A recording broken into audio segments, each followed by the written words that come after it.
Pense e enriqueça. Napoleão Hill. Capítulo 13. O cérebro. O 12º passo para a riqueza.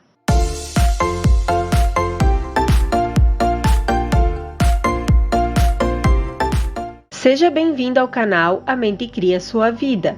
Se você chegou a este vídeo, foi por alguma razão. Então, se você gostar dele, se inscreve no canal e ativa o sininho. Assim você será avisado sempre que postarmos conteúdos novos. Curta, comenta e compartilha. Fique agora com o capítulo 13, O cérebro, o 12º passo para a riqueza. Há mais de 20 anos, o autor, em um trabalho realizado com os doutores Alexander Graham Bell e Elmer R. Gates, observou que o cérebro humano é uma estação que transmite e recebe vibrações de pensamentos. Através do éter, de forma semelhante à empregada pelo princípio de transmissões radiofônicas, o cérebro de qualquer ser humano é capaz de captar vibrações de pensamento emitidas por outros cérebros. Compare o que foi dito no parágrafo anterior com a descrição da imaginação criativa feita no capítulo sobre imaginação. A imaginação criativa é o, abre aspas, aparelho receptor, fecha aspas, que recebe pensamentos emitidos pelo cérebro de outra pessoa. É o agente responsável pela comunicação entre a mente consciente ou racional e as 4 fontes capazes de produzir estímulos ao pensamento. Quando estimulada ou, entre aspas, acelerada, a mente se torna mais receptiva às vibrações que lhe chegam através do éter, vindas de fontes externas. Esse processo de, entre aspas, aceleração acontece por meio das emoções, sejam positivas ou negativas.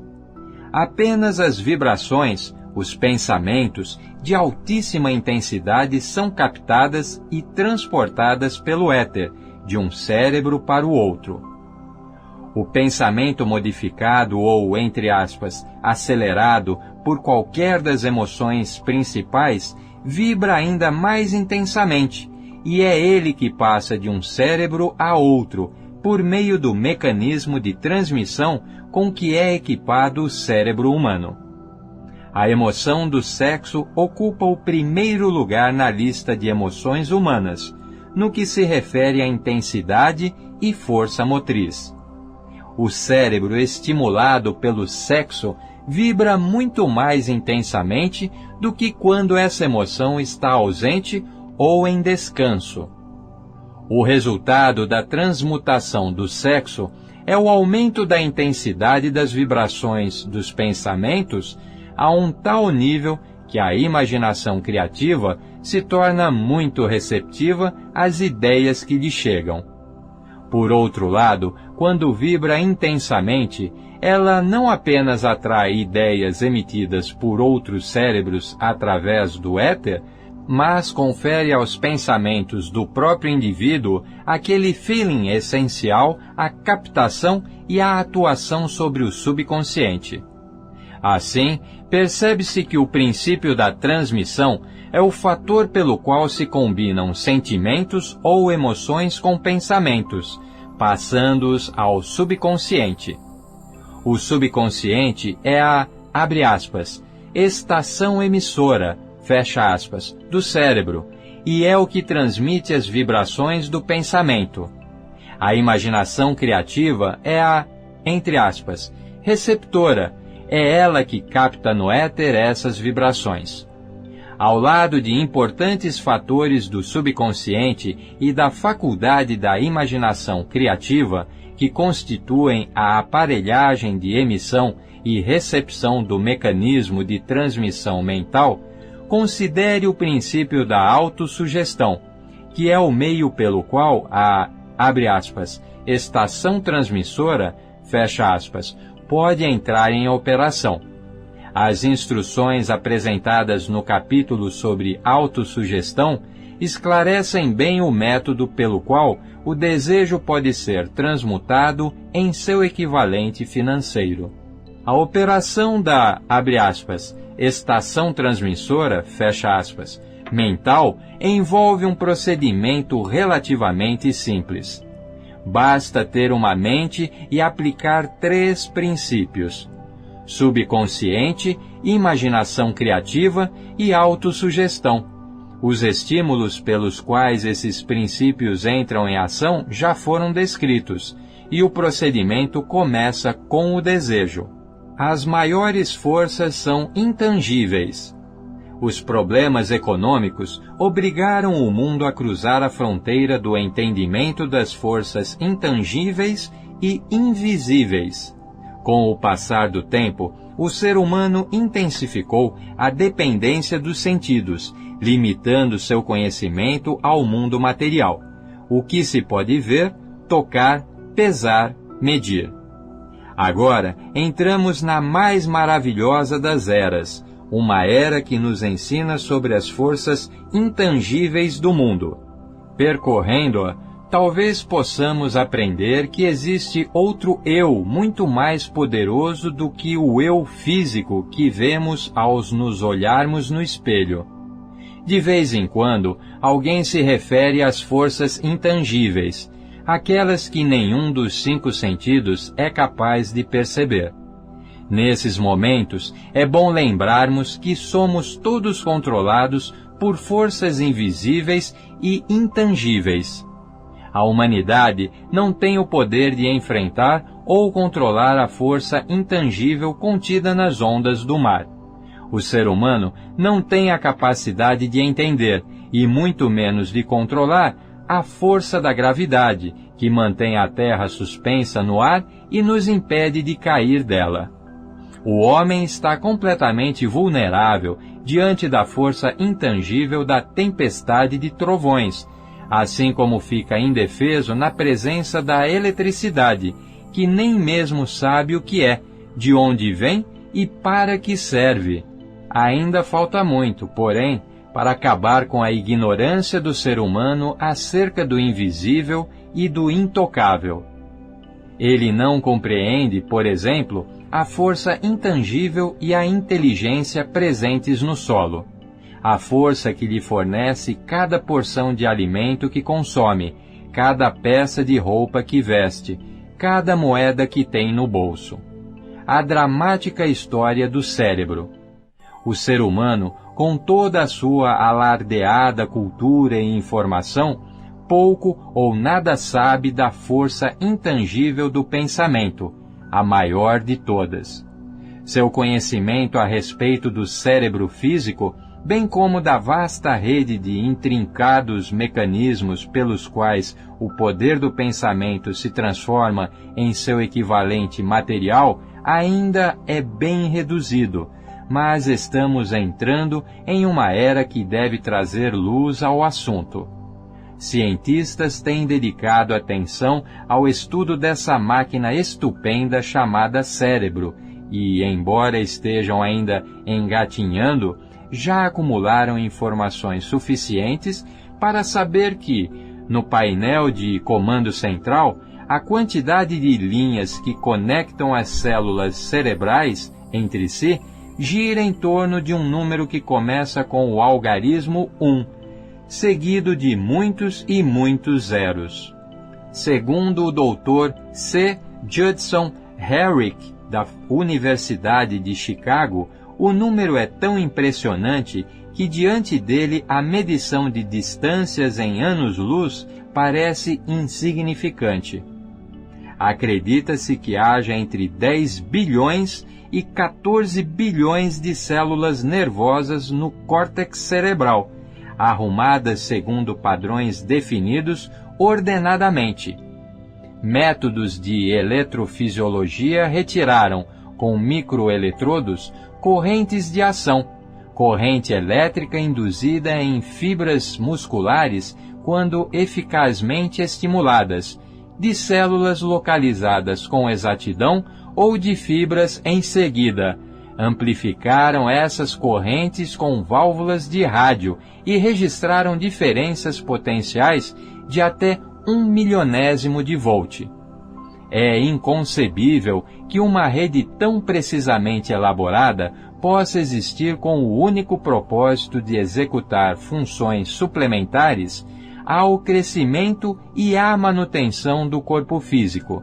Não é provável que o mesmo sistema que garante a bilhões de células cerebrais meios de se comunicarem possibilite também meios de comunicação com outras forças intangíveis? Este livro já estava pronto, mas não havia ainda sido enviado ao editor, quando o New York Times publicou um editorial comentando que, em pelo menos uma grande universidade, um inteligente pesquisador de fenômenos mentais fizera um estudo cujas conclusões estavam de acordo com muitas das teorias descritas neste e no próximo capítulo. O pesquisador mencionado era o Dr. Rhine, que trabalhava com seus assistentes na Universidade de Duke, e o editorial era o seguinte: o que é, entre aspas, telepatia? Um mês atrás, mencionamos neste jornal os notáveis resultados alcançados pelo professor Rhine e seus assistentes da Universidade de Duke, depois de mais de 100 testes, para determinar a existência de, entre aspas, telepatia e, entre aspas, clarividência. Os resultados foram resumidos em 2 artigos da Harper's Magazine. No segundo deles, o autor E. H. Wright procura transmitir o que entendeu, ou o que parece razoável deduzir, com relação à exata natureza dos modos, entre aspas, extrasensoriais de percepção. Como resultado dos experimentos de Rhine, alguns cientistas hoje consideram muito provável a existência da telepatia e da clarividência. Os participantes da pesquisa deviam tentar acertar as figuras impressas em uma coleção de cartões, sem olhar nem tocar o material. Um grupo de homens e mulheres acertou com tanta frequência que, abre aspas, havia menos de uma chance em muitos milhões de que o tivessem feito por sorte ou acidente. Fecha aspas. Mas como conseguiram? Esses poderes, presumindo-se que existiam, não parecem ser sensoriais. Que se saiba, não há qualquer órgão capaz de tal proeza. E mais, os resultados foram os mesmos, quer as duas pessoas envolvidas estivessem no mesmo ambiente ou a quilômetros de distância uma da outra. Tais fatos, na opinião de Wright, descartam a explicação da telepatia ou da clarividência com base em qualquer teoria física de radiação. Todas as formas conhecidas de energia radiante diminuem de maneira inversamente proporcional ao quadrado da distância percorrida. Com a telepatia e a clarividência, isso não acontece. Esses dois fenômenos variam de acordo com causas físicas, como os outros poderes mentais. Ao contrário do que muitos pensam, os resultados não são melhores quando a pessoa está adormecida, ou quase, mas quando está bem acordada e alerta. Rhine descobriu ainda que narcóticos reduzem a percepção, enquanto estimulantes a ampliam. Ao que parece, um bom resultado depende também da vontade que o indivíduo tem de acertar. Uma conclusão a que Rhine chega com certa confiança é que a telepatia e a clarividência são um mesmo dom, isto é, a faculdade que, entre aspas, vê uma carta virada para baixo parece ser exatamente a mesma que, entre aspas, lê um pensamento em outra mente. Existem vários motivos para se acreditar nisso. Pelo menos até agora, por exemplo, todas as pessoas que apresentaram o dom da telepatia também tinham, mais ou menos com a mesma intensidade, o dom da clarividência. Distância, cortinas, paredes, nada parece afetar os resultados. Wright vai adiante em suas conclusões, ao intuir que outras experiências extrasensoriais, como sonhos proféticos, premonições de desastres e outras da mesma espécie, façam parte da mesma faculdade. O leitor não é obrigado a aceitar tais conclusões, mas os indícios reunidos por Wright são impressionantes.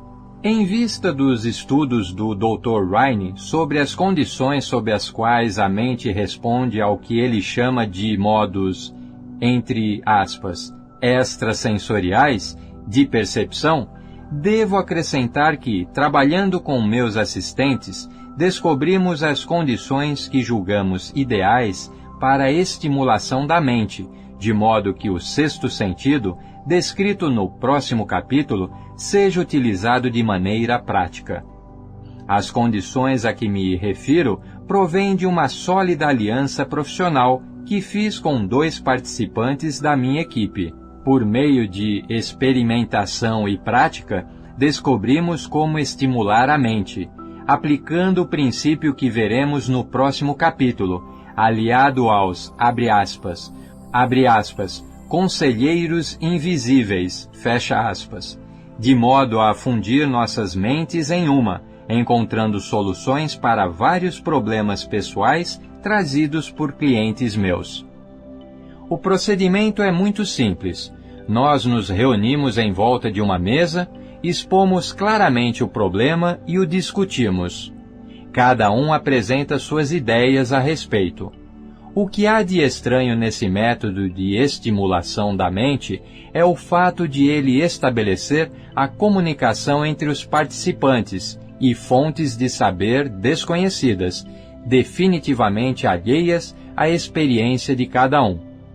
Se você entendeu os princípios descritos no capítulo sobre a mente mestra, certamente reconheceu o procedimento da mesa redonda, aqui mencionado como uma aplicação prática da mente. Esse método de estimulação da mente, em que 3 pessoas se reúnem e discutem harmoniosamente determinados assuntos, ilustra a forma mais simples e prática de utilizar a mente mestra.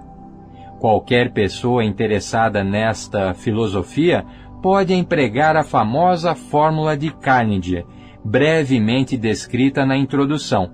Basta adotar e seguir um plano similar.